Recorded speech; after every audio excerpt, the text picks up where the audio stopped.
Hi everyone, my name is Nina and welcome to our webinar on dealing with data scarcity while you are investigating solutions.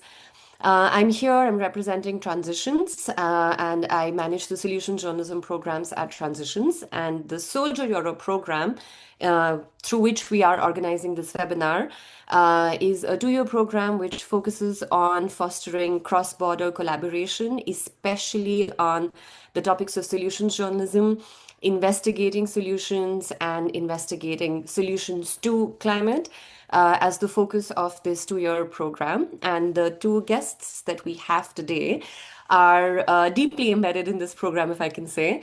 We have Sanne Breimer, who works at the intersection of journalism, decolonial media practices, and leadership, helping media professionals, journalists, and entrepreneurs create stories and work cultures that are more inclusive, impactful, and sustainable.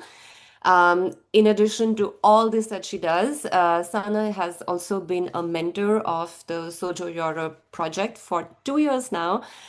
So she is bringing here all the wealth of experience, not only from this program, but also based on the fact that she divides her time between Asia and Europe. So she will also be bringing in some knowledge from outside of our realities where we report, so we can really learn how others are solving the issue of data scarcity. And we also have with us Zoltan Sipos, who is the manager and editor-in-chief of Átlátszó Erdély, which is an investigative journalism outlet which focuses on issues which affect the 1 million Hungarian community living in Transylvania in Romania. So they have a very specific mandate. His newsroom has been a part of the cohort of the SoJo Europe program. And they have done some very interesting investigations on investigating solutions to issues of Roma kids having access to quality education. He's also worked on topics of urbanism in teams spanning from Romania, where he's based, to Portugal, to Lithuania, to the Czech Republic. And Zoltan brings with him that experience of what he's learned while doing this.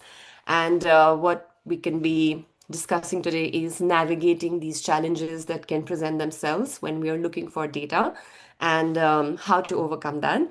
So we will start with Zoltan, and then we'll move to Sana for her presentation. And at any point of time, if you have any questions, you can either unmute yourself or put it in the chat. But please feel free to ask. So, Zoltan, I'll hand it to you now, and I think Andy will soon share your presentation. Hello to everyone. Thank you for the invitation and also the opportunity to basically talk and basically ventilate about my everyday struggles as an investigative journalist in Eastern Europe. Because like this is how my everyday life looks like. So I am dealing with messy or missing data basically all the time. So if you could jump to the next slide, please. About me, I don't have any formal education in journalism or investigative journalism, but I am basically I'm self-taught investigative journalist with 10 years of experience, and about 10 years ago, together with two other colleagues, I founded Átlátszó Erdély, an investigative journalism outlet covering the 1 million Hungarian community living in Romania. Next slide, please. As I said, I never had any formal training in journalism or investigative journalism. And what I did, I searched for books. I downloaded them and I started learning like how to become an investigative journalism, how to work with data. And these books I found were usually written by US or Western journalists. And these books were based on two assumptions. The first one was that the government does have data, so it does gather data and is interested in having accurate measurements of whatever is happening in the country.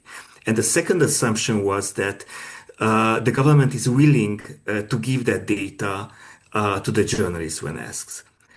So the theory was that the data is available as a journalist, I only have to file a freedom of information request. I get the data and then I write the investigation, which is like, wow, like I can do that. This is like really simple. Next slide, please. But then practice came. And I think like every journalist who is working in Eastern Europe is smiling now because like we can go on forever on like all the mishaps and all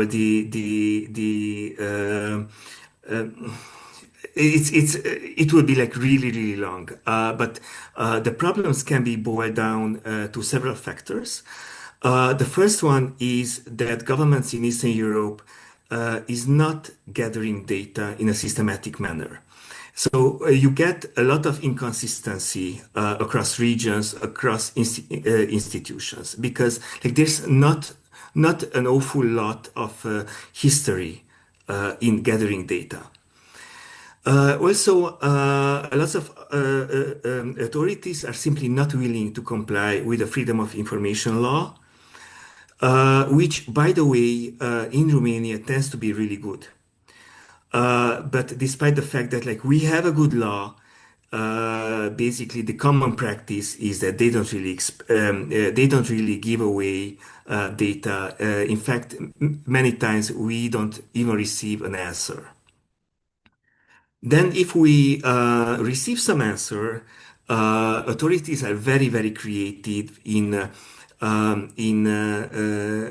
giving away data that is obfuscated. So basically, it is useless.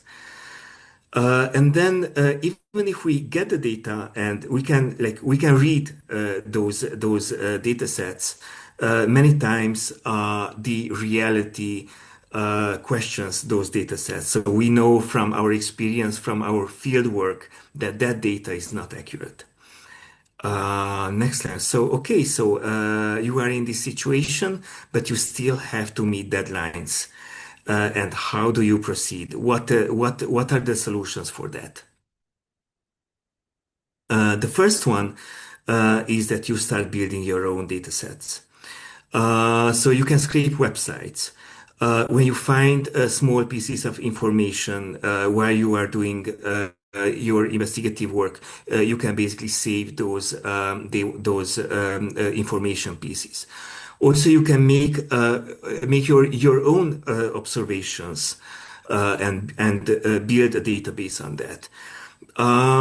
Many times I am asked, okay, but like databases are like usually big.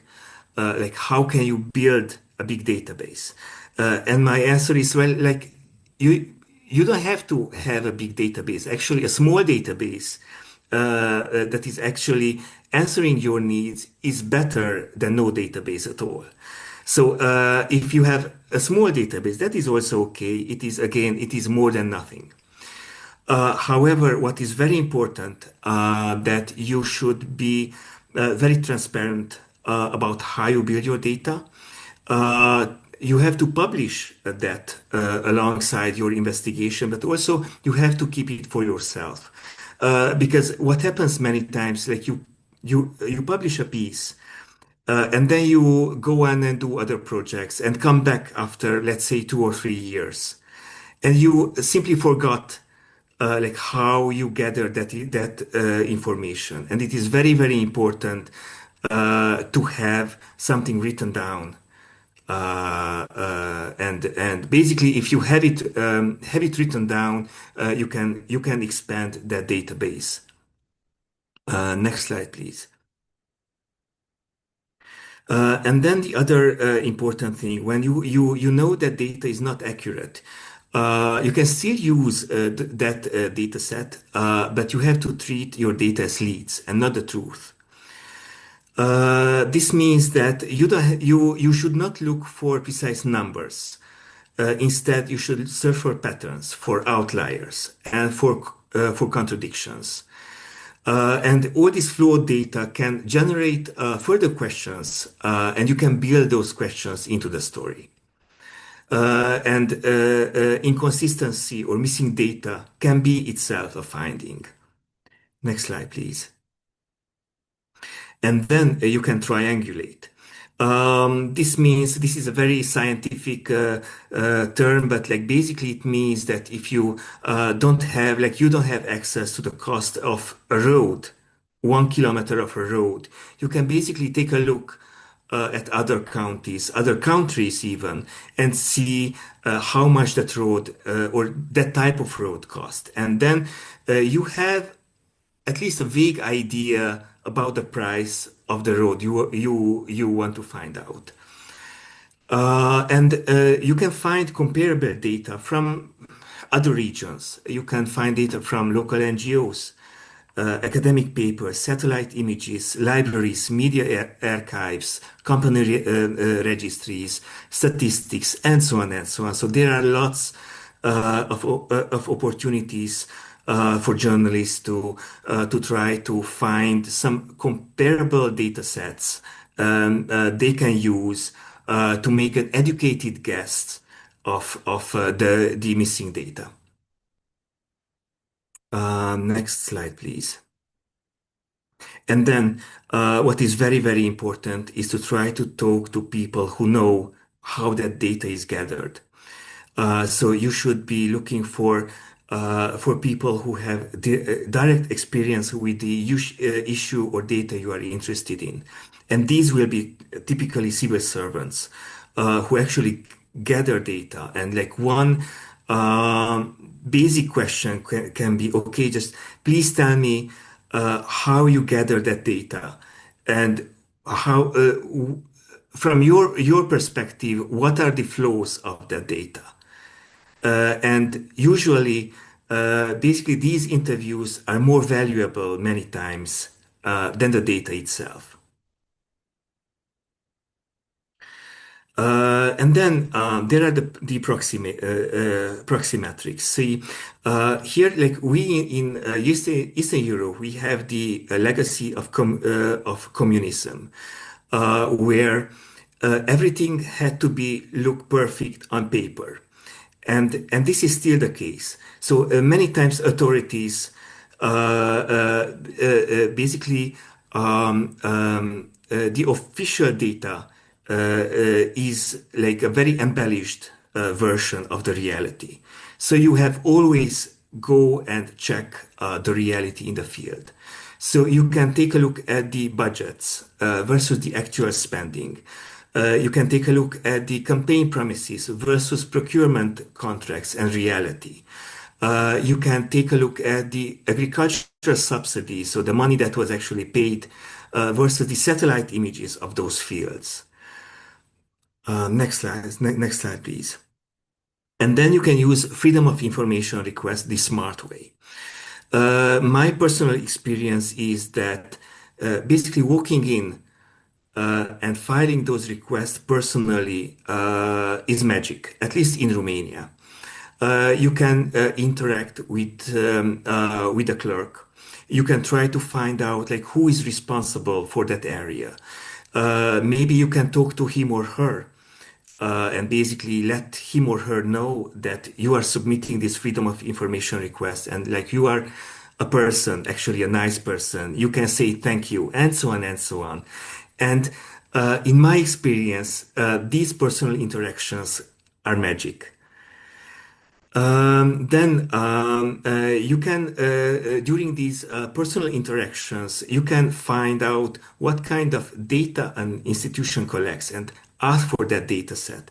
And also not only the data set, but also the official name in the bureaucracy of that data set. For example, in my investigation, like I struggled to get hands on a certain data set until I found out that like what I want to have is called A3, the A3 form. And from that moment, like from the moment I knew that like, please give me the A3 form, that was magic. Like I got the data. And then you should be asking the same question from different institutions and regions and then compare the answers. This is also very, very important because this way the flaws in data can be proved. Next slide, please. Then collaborate locally and internationally. These cross-border projects and international collaborations can be really, really helpful to compensate for resource gaps. You can work on shared databases, joint freedom of information requests, and these can multiply your capacity. Even if you have a very niche interest, it is very likely that there will be some other journalist out there somewhere who is interested in the same issue as you, and they might have data and insights you don't have access to. Next slide, please. And then the gaps and unknowns and the problems and the problematic data is also part of the story. Lack of data and untransparent procedures are a finding. Always describe in details the data you got and also the questions around those data sets. Explain in detail what is missing and also publish details on how you cleaned and cross-checked the data. Next slide. And like this is, I think this is the most important piece of advice. Always have a sound backup plan.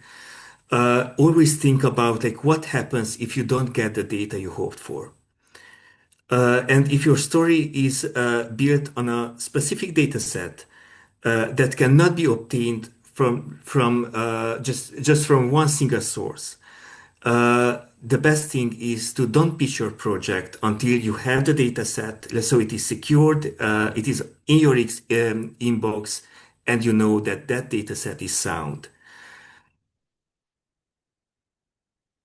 Thank you very much. That was all I wanted to share, and I would be happy to answer all your questions.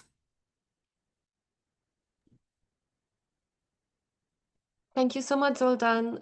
Is there anyone who has any specific questions at this point of time? You can also put it in the chat because for me, I would be very interested, Zoltan, if you could share some incident from when you were working on this cross-border collaborative, like I mentioned, from such different countries in different parts of Europe. Did you ever get stuck on this? And if you have like a real life example of how you managed and overcame this challenge in your own reporting, given that you were collaborating with different newsrooms. Yes, in fact, I did. We had a big cross-border collaboration project, I think 5 years ago or something like that, about the government subsidies coming from Hungary, from the Orbán government, into the Hungarian communities living abroad. And there, the problem was that like we had some sort of data, but the numbers didn't add up. So simply the official numbers. So if you added them up, they were simply contradicting each other. And actually, that caused like a huge debate in the team on like how should we report on that. And then we decided to incorporate the fact that like we didn't really have access to good quality data. And we choose to explain to the readers how we proceeded, how we cleaned the data, what was missing, what were our questions that were not answered, of course, by the body that was giving those grants. So we choose to be very transparent and to record in detail all the dilemmas we had around that data. Thank you very much. And did you receive any audience feedback on these kind of stories? Is there a shared frustration also with people who can see that the data gap is something the journalists are struggling with? Yes. But the other thing is that I think our audience living in Romania is somewhat used to not have the data, to institutions not answering, and it's basically, I don't know, it is part of everyday life. So it is not a huge surprise, I think, to our readers that public institutions don't respond to freedom of information requests. Can I ask something or comment it? Sorry, I was late a little bit at the beginning, but we were together with Zoltan, not just this case, but previously. And I was laughing when you said 3 times that. So if you are kind to someone who might hold the data, it's magic. But what if even the kindness doesn't help? Because in many cases, as we discussed, there are no data, or as you said, the data are messy. So sometimes even the kindness or the human approach doesn't help to access data, right? Yes, yes, this can happen. Because maybe I missed the beginning and I just get to the optimistic part with the magic. But it is very, very interesting because I also work in Hungary, so I have some experience with freedom of information requests in Hungary. And in Hungary, like they have a totally different culture. In Romania, personal connection helps. So I have stories about clerks who looked for me on Facebook and then sent me data on Facebook, and then they called me and they said, "Wow, I want to explain what I have sent to you." So there is like this need for personal connection in Hungary. No, like you have like this. Everything is very institutionalized. Uh, Civil servants, like they don't like to be contacted by journalists. Like they don't talk. They are afraid, and so on. This is not the case in Romania. So the context really matters. What you said, Exactly. yeah, and I could also, I don't know if it's a bit of a stretch to say this, but what you said about the person reaching out to you on Facebook to explain the data, I think also goes back to what we usually advocate in solution journalism, that if you can engage people around your story in whatever way, either the topic resonates with them or you're really listening to what people want to hear about, there will be interest. People will read you, people will want to share information with you. So hopefully that's also some way that can help navigate these data gaps. Thank you so much, Zoltan. Thanks for your inputs, Eva.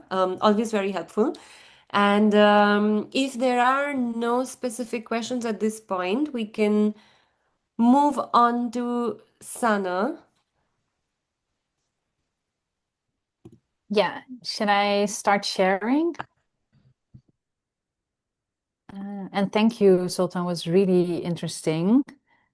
Let's see. And it's interesting also because there are a lot of similarities with the region that you work in and Asia, where I'm going to talk about. So let's see, just at least have the slideshow ready. It's very white light in my face. Yeah, so it's thank you so much everyone for joining. First of all, I also love to know if there are a lot of data journalists in the group joining, or if you're just jumping on data journalism, or you have a lot of experience already, or you start doing work in the regions that we're talking about. That's also interesting. So I'm from Netherlands. I'm not from Asia, but I've been working in Asia since the last 6 years, a lot with journalists, also with data journalism, consultancy bureau, but my perspective also comes from being a European and Western European person looking at Asia from that view. And that's also the view that I want to bring here today, because I'm not speaking as an Asian person from that perspective. And it's I mention this because this is also how I came to understand for myself the challenges in Asia, and that are very, very similar to what Zoltan was mentioning. So I think all the tips and tricks that Zoltan was mentioning apply to a lot of the journalism in Asia as well. When I think what is good, I want to give a little bit of context also. I don't know for a lot of people here, but before I really spent a lot of time in Asia, I did not know a lot of journalism, about journalism in Asia. This is 6 years ago or so. Why? Because most of the time, the focus, if you work in Netherlands, in Western Europe, but also in other Western countries, I think, and I say Western Europe because Eastern Europe is a different perspective. Mostly you look at innovation, you look towards the US or other European countries. So my view of what was happening in Asia in journalism was very, very limited before I started to spend a lot of time there. What we do know, if you go on holiday, for example, you do see, for example, an image like this. This is Indonesia, but it can also be Vietnam or other Southeast Asian country. I'll get into Asia soon. And that's what I wanted to emphasize here is that a lot of times when innovation needs to happen, it comes from a lack of resources in a lot of countries in Southeast Asia. But innovation breeds creativity. And this is also true for the challenges around data. And that's what I wanted to emphasize in my presentation. There are a lot of challenges, and I'll mention a few soon. But what I have also seen is like huge creativity in this part of the world, especially also regarding data journalism, and also what we can learn from that in other parts of the world, because the approach to data is kind of different. I put Asia quote unquote here because Asia is so big. And then within Asia, we also have countries like Japan, China, Singapore, Hong Kong that are similar to Western countries in a sense that regulation regarding data is better organized, resources are better organized. So Southeast Asia is more different. Countries like Indonesia, but also Myanmar, where TB Data Consultancy, where I worked with, comes from. There are a lot of countries in Southeast Asia that have much more difficulties and challenges that are quite similar to the ones that Zoltan was talking about.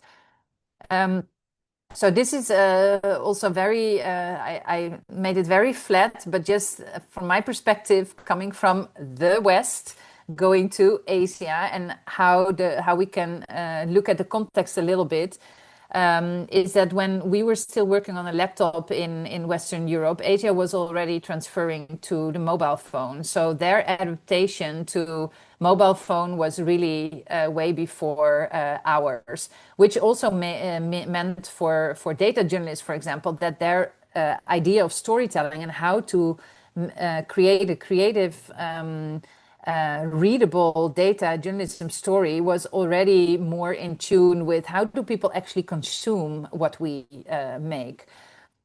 So exaggerated, but still, well, we were reading a print newspaper. Indonesia and Philippines already had the highest rate of social media adaptation. And the last graph is, where we often are still very used to putting data in charts and in typical data visualization. In Asia, it's a lot about gamification also, but the craziest things around data viz that are really sometimes beyond what we are used to. This also has to do with the fact that the way in how languages are built often also causes a different way of reading the news.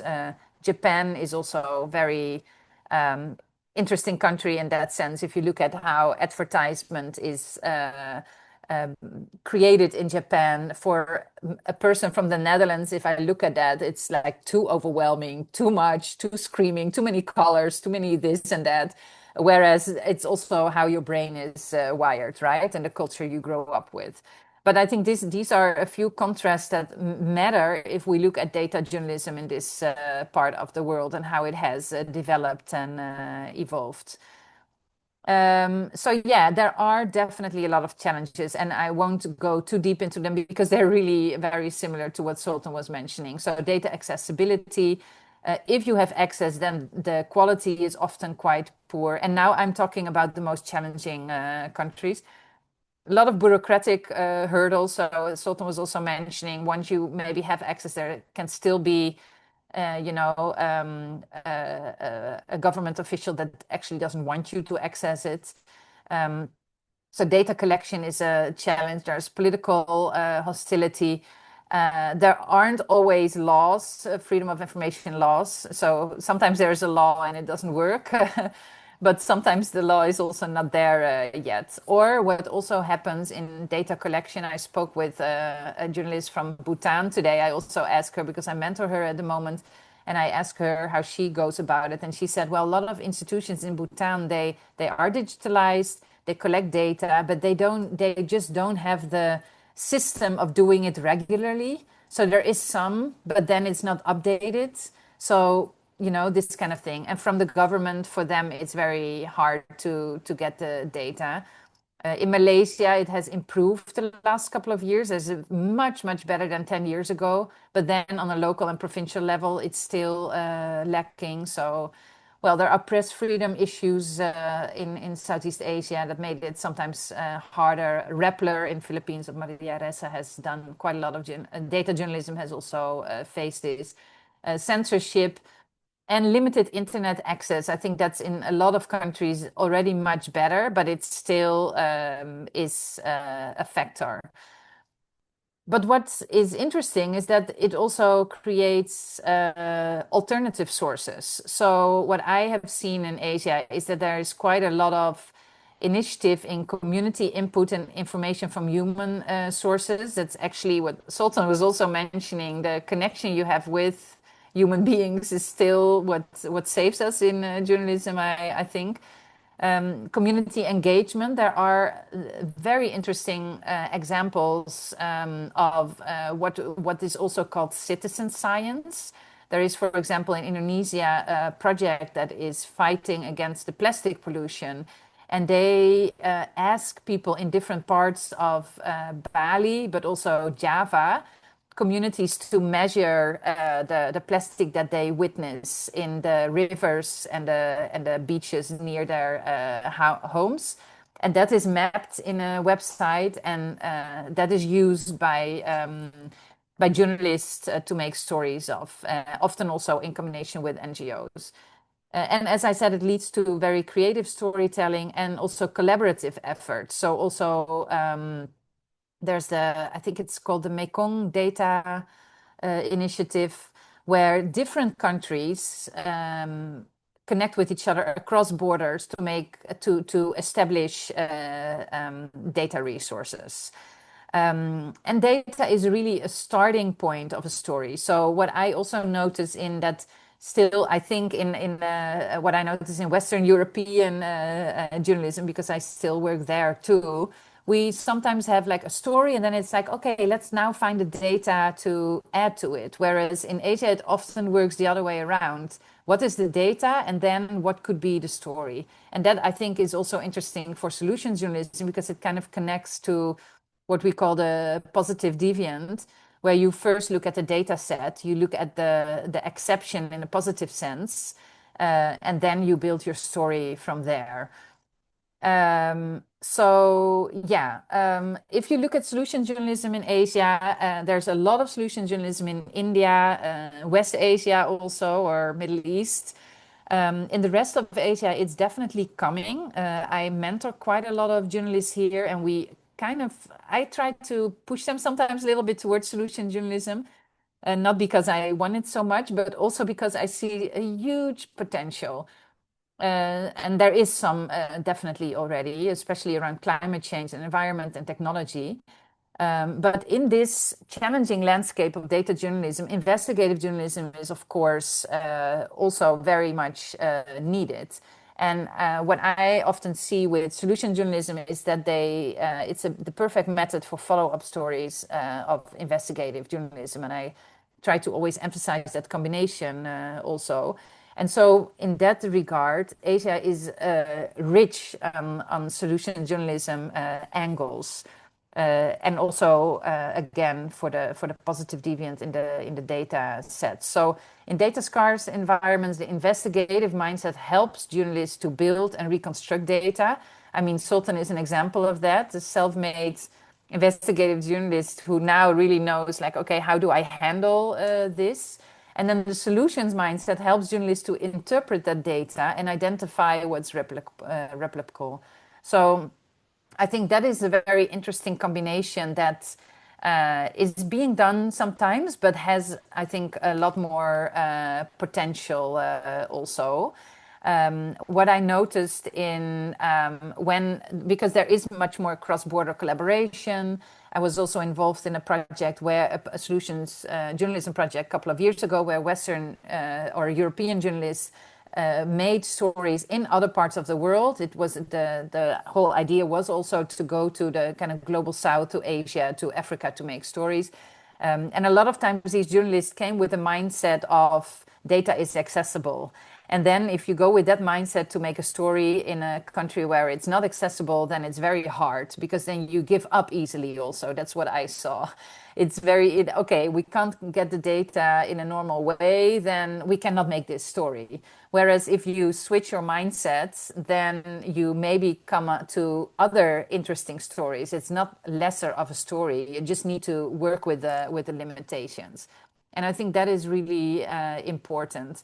Not to immediately think that you don't have a story, but really think like, hey, how can I wrap my brain around this in a different way?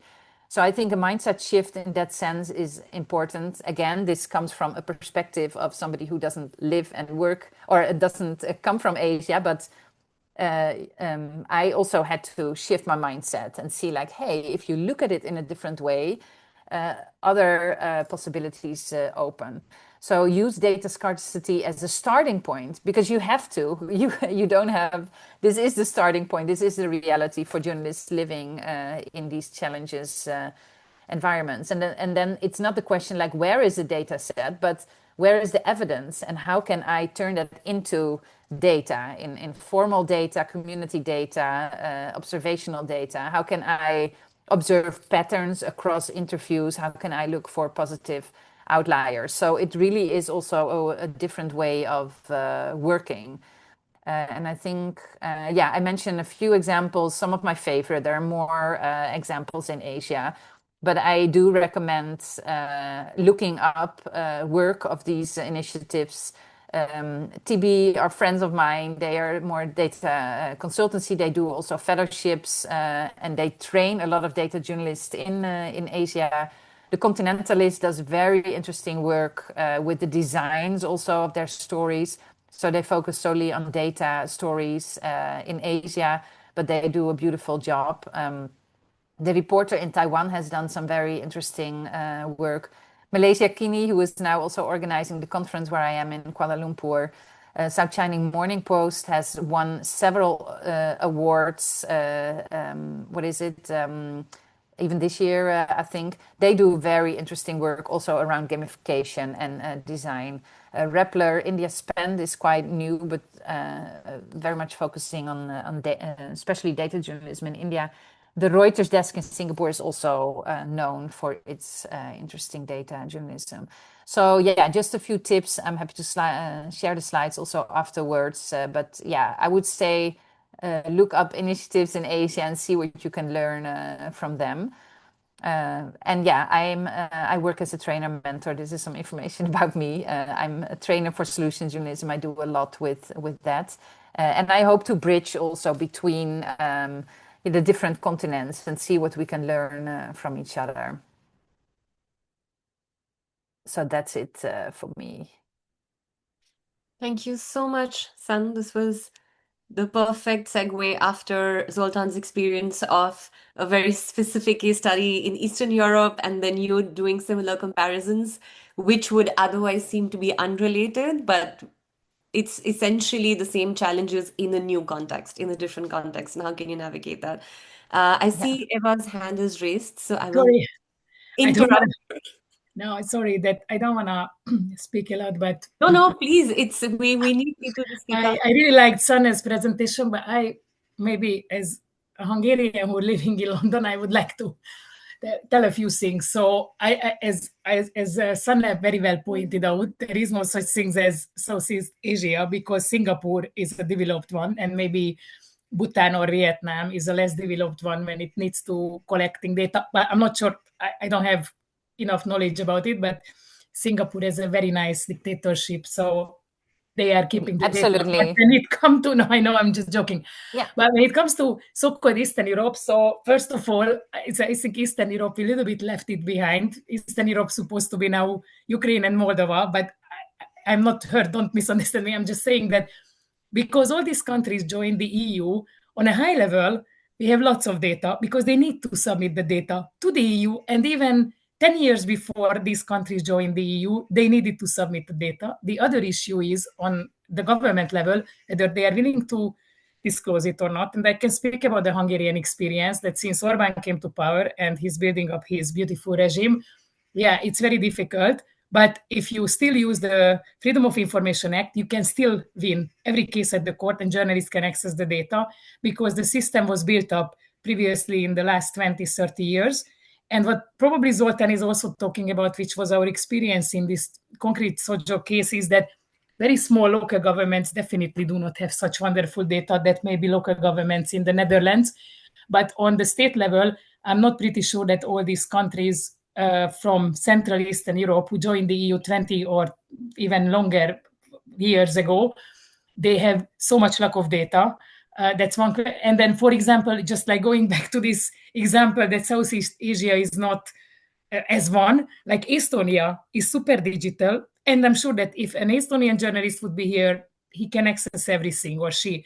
So I think there are a lot of differences even inside the region. But again, because there are certain regulations, a lot of data should be available. It's another question if a very friendly government like the Hungarian, and I would like to apologize to everybody in the name of the Hungarians, whether they really want to share it or they want to distort it. But when I was a journalist before Orban, it was a little bit better than the picture Zoltan described, and maybe he can join this as well. So my whole point was that I really found it fascinating what Sanne said. I just wanted to point that might be some differences on the level of data and the regulation. And I would differentiate in my experience if you have a regulation and they still want to keep it, or if you don't have the data at all. And of course, it exists on different levels. So sorry, and I hope I didn't take the spotlight away from anything. And Menal, I promise I will be silent from now on. Okay? Thank you. Sorry. No, promise. Don't promise that. We don't need that. This is exactly the kind of discussion which is helpful, and I'm so glad you brought it up. But I will let Sanne give her input since she's been shuttling between the two continents, and then Zoltan, if you want to chip in as well. Yeah, but Eva is completely right. That's all I can say. Yeah, there are a lot of differences, and that's also good to emphasize because we don't always know that especially if it's a region that we don't know so well. Yeah, then we don't always realize that, but definitely completely true. So that's all I can say. Yes, Eva is completely right, and I want to add to that that it is not only between countries that there are differences, but sometimes there are huge differences between counties, regions, different institutions, at least in Romania, because in Romania, like there's a lot of mess in Romania, but what the Orban government did is that they organized this very inflexible pyramid-like structure of government. In Romania, the situation is totally different. So you have totally untransparent institutions because of not because of the government, but because of the people who are leading that particular institutions. But then you have the other similar institution in the other region which is totally open. And I think the best example for that was the COVID era. When hospitals, in Hungary, journalists were not allowed in any of the COVID hospitals, like nothing, zero. And in Romania, it was basically up to the directors of the hospitals. So we had hospitals who were okay of letting journalists in, and others who were not. But these instructions were not coming from the government. Like this was a local decision. So you only had to find an institution that is willing, like it is more open. And actually, many Hungarian journalists came across the border into Romania to film these hospitals to see like what is happening in one of these hospitals.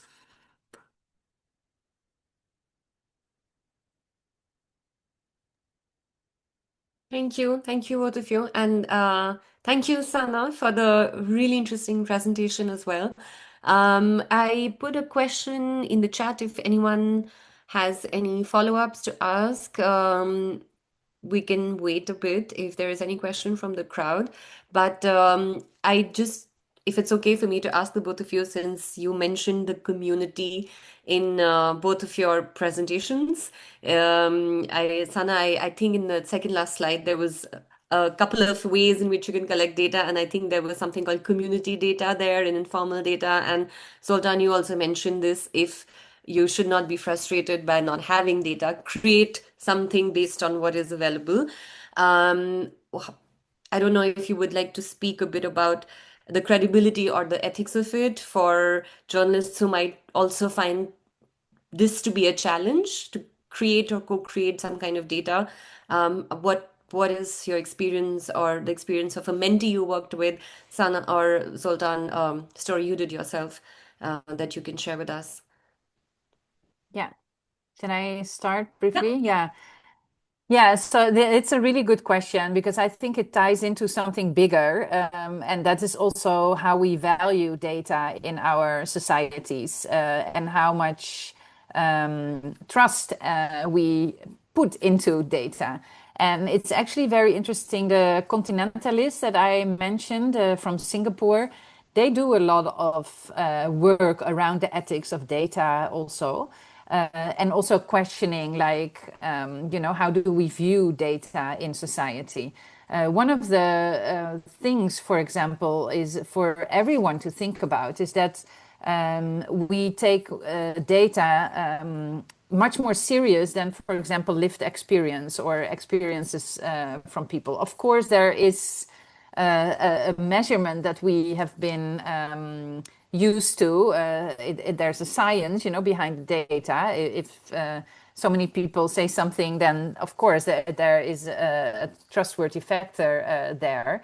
But it's good to always be conscious of that there are human beings behind the data also, and there are the exceptions.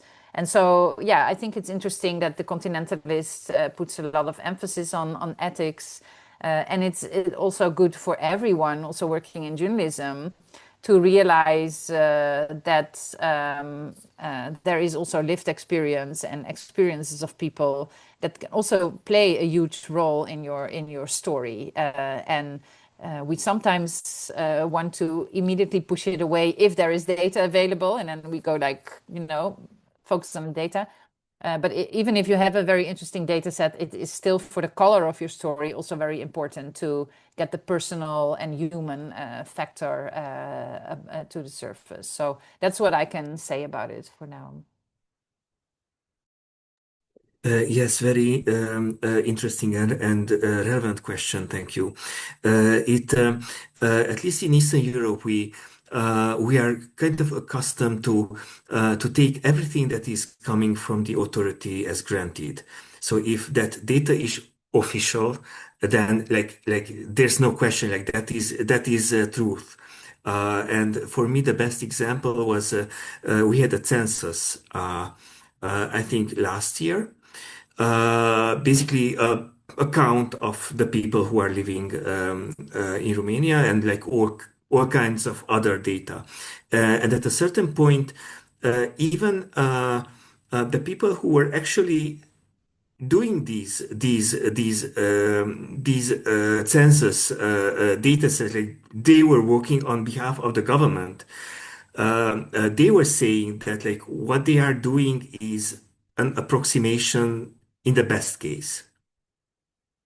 And despite this, basically every public policy in Romania for the next 10 years will be based on this census data, which again, like even the people who were working on these data sets said that like this is like highly problematic.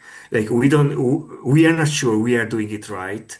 But like from the moment it is official and like you have like the official account is this or that, from that point the data cannot be questioned because like this is how we think. And in contrast, even if like you do a wonderful job in like creating your own data set, it will be only like a hobbyist or a privateer's data set that frankly like nobody really trusts that data set. Simply because like it is done by a private person or a journalist or a small I don't know NGO. It is not trustworthy because it is not government backed. And this is a huge problem. Yeah, I just shared in the chat also a link to Manifest No, that is focusing on feminist data approach. But yeah, what Sultan is saying, we do need to always, how to say, be very aware of the power imbalances and how data is gathered also. And that's, I think, a very interesting, yeah, angle to data in general that we sometimes easily skip. Great. Thank you. Thank you so much for sharing the resource, San. It's very interesting. And I mean, we have 3 minutes left for the webinar, but I think it's kind of the perfect ending if no one has any question, because you mentioned we've been talking a lot about data. We've been talking a lot about community, about words like trust and credibility. But I'm glad that towards the very end we did bring up the word lived experiences to not only focus on data as this quantitative indicator of something having worked or not, but the lived experience of people who become these data sets. And thanks for bringing this up. I would just like to tell the people who are attending the webinar that Andy, who's organized this, is a colleague of mine, had interviewed San and Zoltan and some other people, the newsrooms and mentors who are part of the SoJo Europe project. And we are soon going to launch a handbook which specifically focuses on the topic of lived experiences and how do you reflect that while you're doing solution journalism, especially on questions around data, evidence, etc. So thank you for bringing that up. And I guess that also closes the loop of going from data to verifying if the data is credible or not through the lived experiences of people. I'll also share a link in the chat to some of the resources that we've already published, where as well, actually, San, you, I think, have been interviewed and you've been giving your feedback. So that's also a very, very good resource to check out, where we do mention data as well as lived experiences of the people you interview on and off. But we will have a dedicated resource about it coming out soon. So hopefully that helps as well. With a minute to go, if we don't have any questions, are there any final comments from San and Zoltan? I don't know if something you really want to end by, any advice? Thanks everyone for joining. But Yes, thank you very much. Thank you very much for the opportunity of being able to ventilate a bit. Thank you so much. And we look forward to reading your publication, Zoltan. I'm very interested to see the collaboration. Thanks, Eva, for your engaging comments. No, I mean, it is always good to be challenged and have these different perspectives. That's why we're all here. So yeah, thank you to our speakers and the people who attended. And we will be sharing, as I said, this recording on our YouTube channel. So in case you want to see this again, in case you want access to the slides, you can always email us and we can share them with you as well. So I guess that's a wrap up then. Thank you. Thank you very much. Thanks, Thanks a lot. everyone. Thanks a Thank lot. you. Bye. Bye. Bye-bye.